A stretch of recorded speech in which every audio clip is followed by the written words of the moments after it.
안녕하세요. 순금초대 유재구입니다. 한 8일 만에 또 찾아뵙게 됩니다. 이 택시를 하다 보니까 동영상을 자주 못 올리게 돼요. 쇼츠로 그때그때 이렇게 올리게 되는데요. 더 많이 찾아뵐 수 있도록 노력을 하겠습니다. 국가적으로 도전과 실현이 지속되고 있다고 보아집니다. 미국과의 관세 협상은 아직 서명이 되지 않은 상태고요. 특히 국내에서 삼권 분립 논쟁이 좀 있는 것 같습니다. 오늘은 삼권 분립에 대해서 같이 생각해 보는 시간을 갖도록 하겠습니다. 삼권 분립은 저도 쇼츠로 많이 올렸는데 몽테스키에, 계몽주의 철학자 몽테스키에가 생각나는 그런 단어죠. 입법, 사법, 행정, 이 3권이 독립적으로 구성이 되고 운영이 되고, 그러면서 조화와 균형을 이루어서 국가를 발전시키는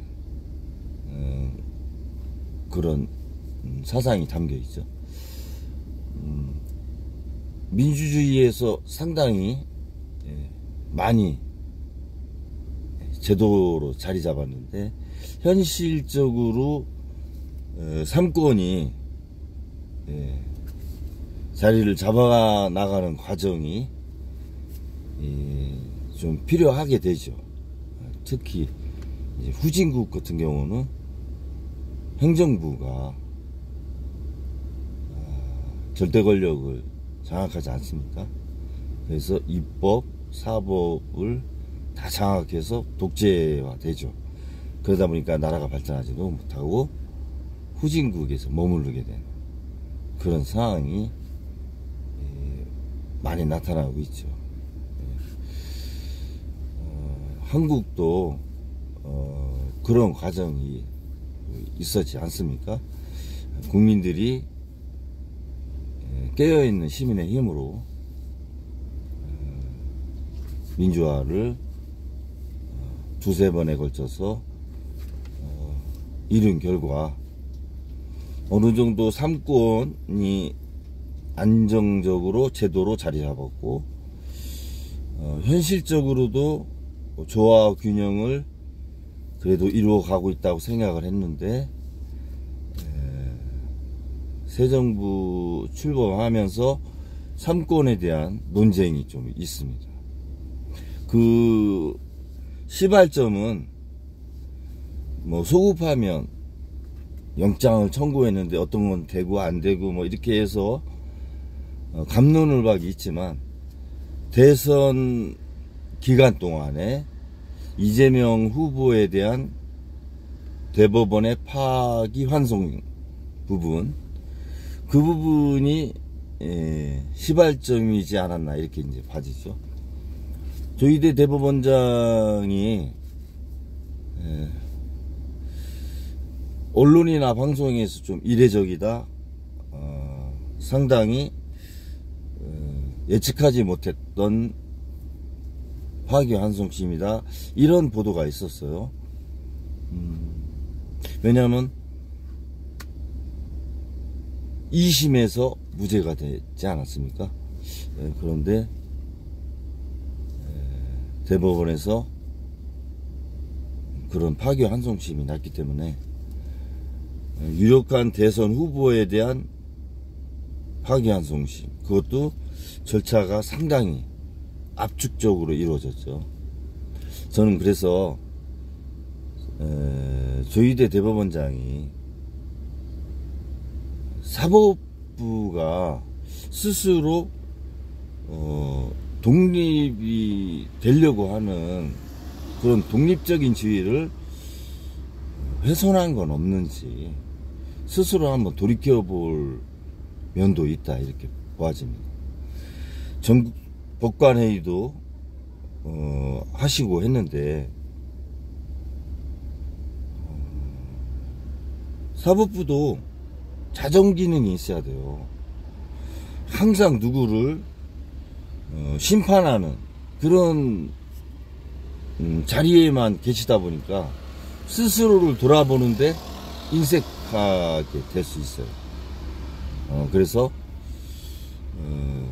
조희대 대법원장을 중심으로 사법부는 스스로 독립적인 부분에 포기하거나 훼손한 부분은 없었는가에 대한 자기 반성을 한번 돌이켜 볼 필요도 있다, 이런 생각을 하고요. 입법부 같은 경우는 사실 대선 전에 저는 동영상에서도 그런 말씀 드렸는데, 이재명 당대표 더불어민주당 당대표 시절에 너무 많은 시간을 이재명 대표라고 하는 한 사람의 국회의원을 위해서 국회가 너무 많은 시간과 노력, 비용을 소모하지 않았느냐, 그 부분에 대한 반성 좀 하셔야 된다. 이재명 당대표가 대통령이 되기 위한 과정에서 입법부가 다수당인 더불어민주당이 한 사람을 위해서 너무 많은 국회의 시간을 할애한 건 아닌지, 그 부분은 국민분들한테 좀 납득가게 설명할 필요는 있어요. 그리고 최근에 이재명 대통령이 국무회의도 생중계 가끔 하시고, 오픈해서 지방 이렇게 간담회도 이렇게 실시간 중계를 하시는데, 국무회의에서 아마 그런 얘기가 나와서 더 불거진 것 같은데,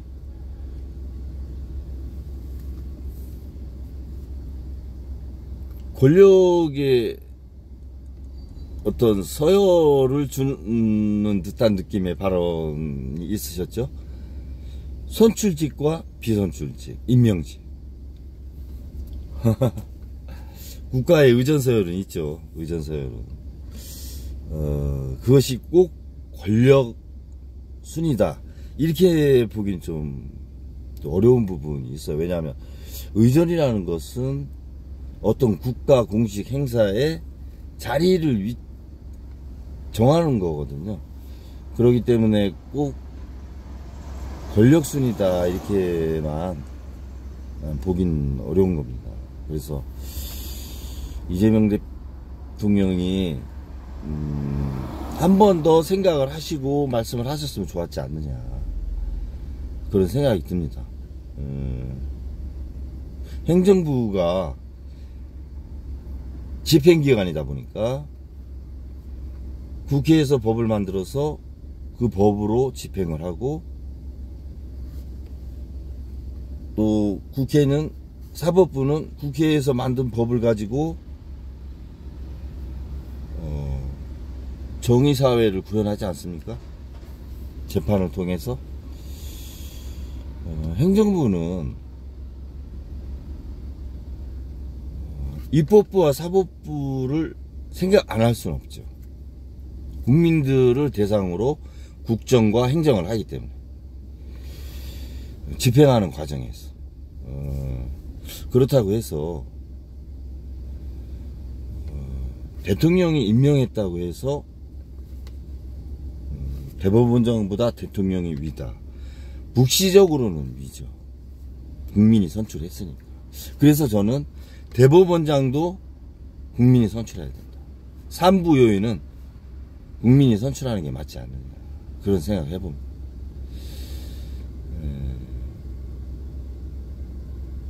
너무 수직적인 사고방식은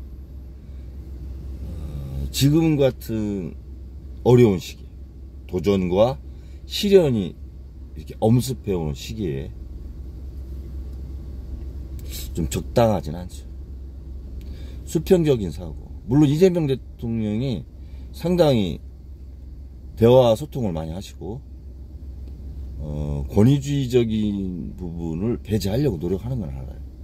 그러나 언뜻 이번에 삼권에 대한 또 권력 부분에 대한 언급은 수직적으로 받아들일 수 있는 부분이 많아요. 그래서 좀 아쉬운 부분이 있다, 이런 말씀 드리는 겁니다. 지금 제가 오늘 쇼츠를 하나 올린 게 있어요. 진영 갈등의 끝 어디인가. 진영 갈등의 끝이 어디라고 보세요?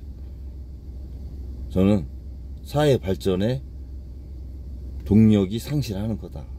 진영 갈등의 끝은. 진영 갈등이 왜 생겼어요? 분단 때문에 생긴 거 아닙니까? 우리나라는 모든 문제가 분단에서 시작해요, 사실은. 이념과 진영 간의 다툼과 갈등이 좀 극으로 치닫죠. 물론 이게 세계적인 현상도 있지만 우리나라는 분단으로 인해서 베이스가 깔려 있잖아요. 또 정치가 하나의 또 생태계가 또 그렇게 구성이 됐고, 광장의 정치가 또 있지 않습니까? 지금같이 어려울 때는 진영 간의 냉각기도 좀 필요하다.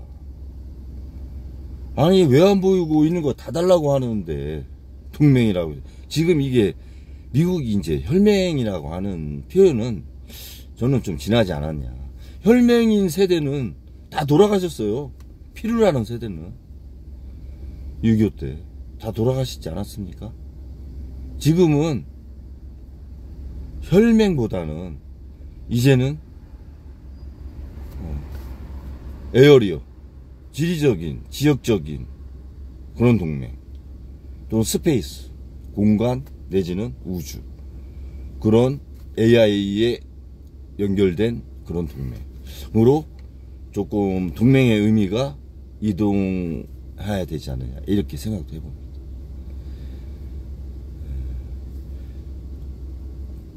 우리 국민이 지혜롭잖아요. 국난을 극복하려면 서희 같은 단판을 할 수 있는 지혜로운 자가 없으면 진영 간에 냉각기한을 가져라.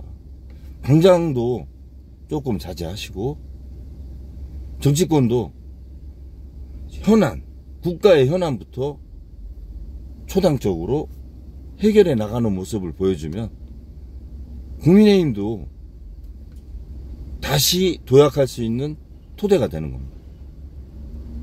한국 정치가 저는 너무 이렇게 따라오지 못한다.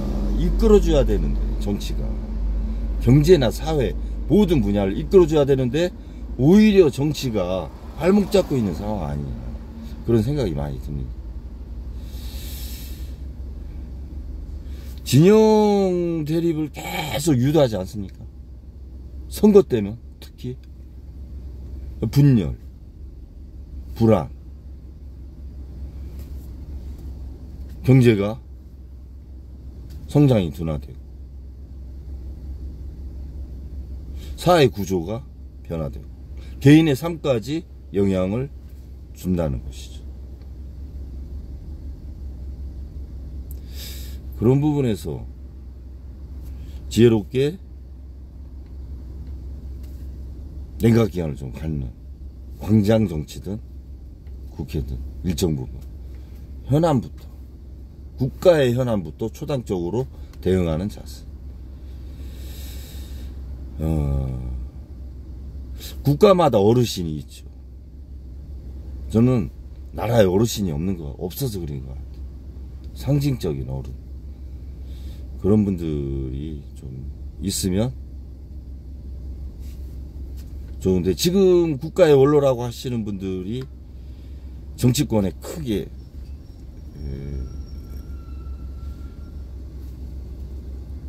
역할이 좀 어려운 상황 아닙니까?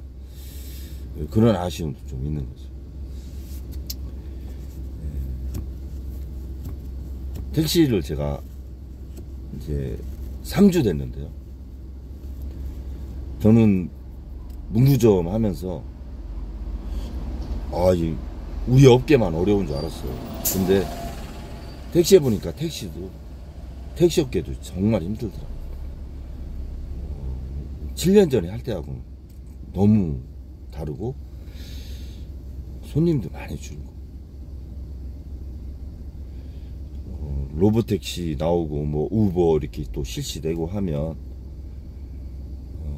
이 자리 택시기사 자리 대신 하지 않겠습니까? 마지막 세대인 것 같아요. 저희가 택시기사로서는 개인 택시도 마찬가지고 지금 한국은행에서 개인 택시 빨리 사들여라. 그래서 로보택시를 조금 구현해야 되는 거 아니냐 이렇게 이제 화두를 던지셨는데 저는 동의합니다. 동의하고 이게 이제 사회적 합의가 있어야죠. 개인 택시와 법인 택시가 서로 다 좀 달라요. 이해관계에서 이 법인 택시 같은 경우는 2,500만원에서 한 4천만원까지 하고요. 개인 택시는 8천만원에서 1억 5천까지도 이렇게 왔다 갔다 하죠. 지역별로. 한국의 택시가 한 20만 대인데 택시 자격증은 한 25만 명이 갖고 있다고 보고요. 법인 택시 같은 경우는 택시 수 대비 택시 이 가동률이 50%밖에 안 된다. 그러니까 50%는 서 있는 거죠. 영업을 못하고. 회사의 사업주 입장에서 로보택시가 와서 해주면 좋은 거죠. 근데 우리나라는 사람이 타지 않은 무인 승용차, 무인 이 차량에 대한 법과 규칙, 이런 게 제정이 된 게 없어요. 아주. 그래서 뭐든지 이 하나의 산업이 자리 잡기 위해서는 첫 번째 인프라, 시범사업, 그리고 법, 제도, 그 다음에 그것을 보완할 수 있는 보험이 필요하죠. 그 다음에 AI와 관련을 시키는 거. 이렇게 이제 코스가 있지 않습니까? 그래서 이 택시를 대체하기 위한 사회적 합의가 필요해요. 로보택시도 주차장이 있어야 되지 않습니까? 그러면 택시 사업자들이 이 택시 회사가 주차장이 있잖아요. 그거를 임대를 해줄 수도 있는 거고, 개인 택시 같은 경우는 24시간을 운행 못 하잖아요, 사람이. 그러면 12시간은 내가 하고 12시간은 로보택시가 한테 임대해 준다든가. 여러 가지 방법이 있을 것 같아요. 아니면 로보택시가 뭐 24시간 중에 3분의 1, 21시간 하고 사람이 뭐 8시간을 한다든가. 아니면 개인 택시를 로보택시한테 전체 임대해 준다든가. 수익이 있어야 되잖아요, 개인 택시 하시는 분들도. 그런 여러 가지 개인 택시와 법인 택시마다 얘기하는 게 다르다. 제가 해보니까 그런 거 있고요.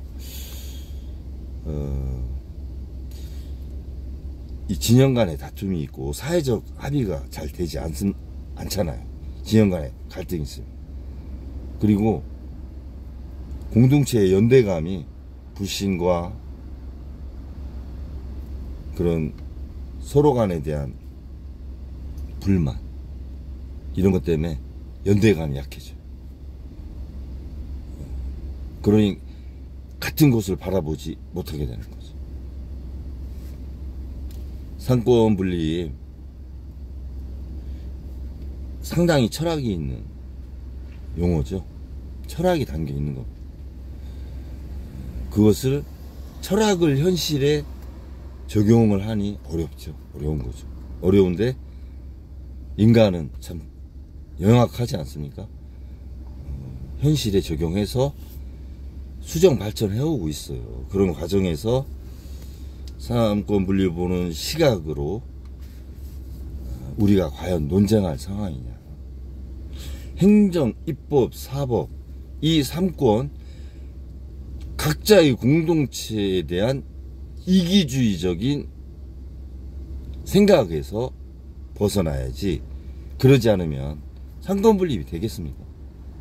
내가 더 많이 취하려고, 내가 더 높이 있으려고 이러면 그게 상권분립이 되겠습니다. 각자의 자리에서 충실하고 서로 견제와 균형을 해가면서 발전해야 되는 거 아닙니까? 그게 국민이 원하는 것이고 상권분리의 원칙이 아닙니까?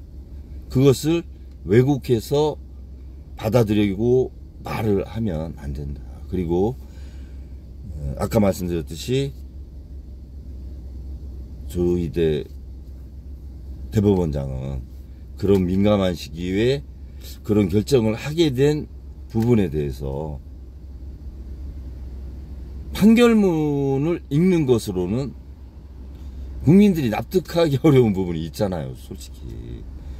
특히 그 국민의 반 좌에 계시는 분들,